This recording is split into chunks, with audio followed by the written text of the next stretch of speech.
আসসালামু আলাইকুম সবাইকে ওয়েলকাম করছি আমার ইউটিউব চ্যানেলে। সবার কি অবস্থা, কেমন আছেন? আই হোপ সবাই ভালো আছেন, সুস্থ আছেন।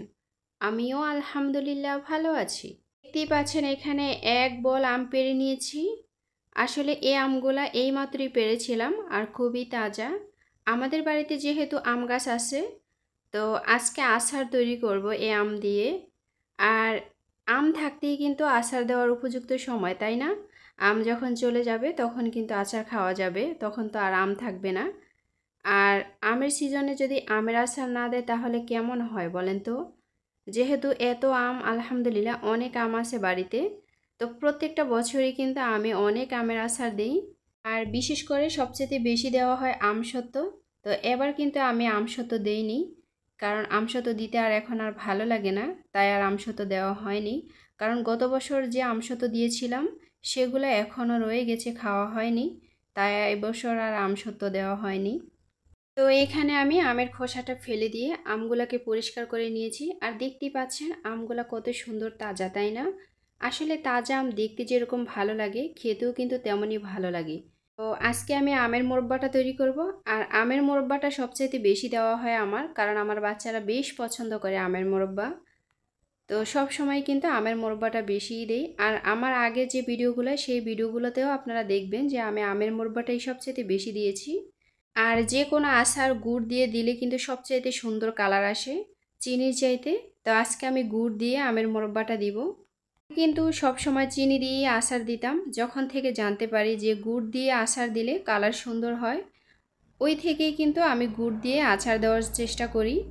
আসলে সংসার লাইফে এসে অনেক কিছু শিখে গেছি, কেউ শেখাতে হয়নি। আর বাবার বাড়িতে প্রত্যেকটা মেয়েই কিন্তু যে যে স্তরেই থাকে, সব সময় মা বাবা তাদের সন্তানদেরকে ভালো রাখার চেষ্টা করে। তো তেমনি আমাদেরও কোনো কমতি ছিল না।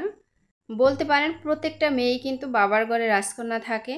আর শ্বশুর বাড়িতে যখন আপনি আসবেন, বলতে পারেন তখন আপনি চাকরানী হয়ে যাবেন। একটু মজা করলাম, আসলে কি চাকরানী হয়ে যায় না, এটা আমি একটু ফান করে বললাম, কেউ কিছু মনে করবেন না। আসলে কিন্তু অধিকাংশ ক্ষেত্রে এরকমই হয়। কারো মুখে আমি শুনিনি যে আমি ভালো আছি। আসলে সবাই ভালো থাকে, তবে ভালোর ভিতরেও কিন্তু অনেক কিছু লুকিয়ে থাকে। প্রকৃতপক্ষে কেউ বলতে পারবে না যে আমি সুখী। কেউ না কেউ একদিক থেকে না একদিক থেকে অসুখী। তো প্রত্যেকটা মানুষ কিন্তু জীবনযুদ্ধে লড়াই করেই বেঁচে থাকে। কে কীরকমভাবে আছাড় দেয় আসলে আমার কোনো জানা নেই। আমি যেভাবে দেই সেটাই আমি ভালো জানি। আমি আমগুলা কেটে তারপর লবণ মেখে কিছুক্ষণ রোদে দিয়ে পানিগুলো শুকিয়ে নেই। রোদে দিয়ে পানি শুকানোর পরে তারপর আচারটা দিয়ে দেই। আর অবশ্যই আচারে তো ভিনেগার দিতেই হবে। আচার দেওয়ার পরে কিন্তু আবারও রোদে দিয়ে শুকিয়ে তারপর বয়ামে করে রেখে দেই। আমার এই আচার কিন্তু কখনো ফ্রিজে রাখতে হয় না। পূর্ণ ১ বছর অথবা ২ বছর কিন্তু অনায়াসই ভালো থাকে, কোনো সমস্যা হয় না। আমি এভাবেই কিন্তু সব সময় আচার দিই। আর আমার আচার কোনো নষ্ট হয় না, ভালো থাকে সব সময়। স্ক্রিনে দেওয়া এই আপুটাকে তো কম বেশি সবাই চিনেন। এই আপুটার ভিডিও আমি একদম শুরু থেকে দেখি। এই আপুটাও কিন্তু আমার ভিডিও দেখে। তো আপুটা আমাকে বলেছেন যে আপু, তোমার ড্রাগন গাছগুলো কি টবে লাগিয়েছো না মাটিতে লাগিয়েছো, একটু দেখিয়ে দিও। তো ওই আপুটার জন্যই কিন্তু ড্রাগন গাছগুলো ভিডিও করা। যেহেতু ওই আপুটা বলেছে একটু দেখিয়ে দিতে, তাই একটু দেখিয়ে দেই। আসলে আমরা এগুলা মাটিতেই লাগিয়েছি, টবে লাগাইনি। আমাদের বাড়িতে যেহেতু মাটির কোনো অভাব নেই, তাই টবে লাগানোর কোনো প্রয়োজন মনে করি না। মাটিতে লাগালে মাটির যে একটা তস থাকে, সেই তসটা কিন্তু সব সময় গাছ গ্রহণ করতে পারবে।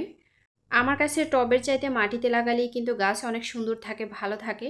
টবে লাগালেও কিন্তু ভালো থাকে, তবে কিন্তু অনেক পরিচালনা করতে হয়।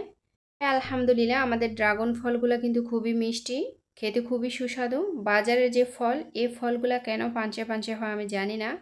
আর গাছ পাকা ড্রাগন কিন্তু খুবই মিষ্টি, সাথে হালকা একটু টক থাকে, খেতে খুবই ভালো লাগে। এবার যে গাছগুলো দেখতে পাচ্ছেন এগুলো হচ্ছে ফুল গাছের চারা। এগুলো আমার মেয়ে লাগিয়েছে, আর ও কিন্তু সব সময় এগুলোর খুবই যত্ন করে। ছোট মানুষ তো, আর ছোটবেলায় কিন্তু ফুলকে ভীষণ ভালোবাসতাম, এখনও অনেক ভালোবাসি। আর ফুলকে ভালোবাসে না এমন কোনো মানুষ নেই, সবাই কিন্তু ফুলকে ভালোবাসে। এটা হলো আনার গাছ, গাছটা কিন্তু খুবই ছোট। যতবারই বাজার থেকে আনার গাছের চারা এনে লাগিয়েছিলাম, ততবারই কিন্তু ডালিম হয়ে গেছে। ডালিম বলতে তো বোঝেন, যেটা সাদা কালার ভিতরে, তো সেটাই তো এরকম করে করে কিন্তু অনেক গাছ কেটে ফেলছি। এখন আর ওরকম কিনা হয় না, আসলে ভালো নার্সারি পাই না। তো আমাদের বাড়ি যেহেতু গ্রামে, ভালো নার্সারি থেকে কিন্তু আনলে সত্যি ভালো হতো। তো আমরা তো লোকালভাবে কিনি, যার কারণে কিন্তু ভালো হয় না। এবার যে পাতাগুলো দেখতে পাচ্ছেন, বলেন তো এগুলা কিসের পাতা, কোন গাছ এটা? অনেকে কিন্তু চিনতে পারবেন, যাদের বাড়িতে এই গাছ আছে অবশ্যই চিনবেন।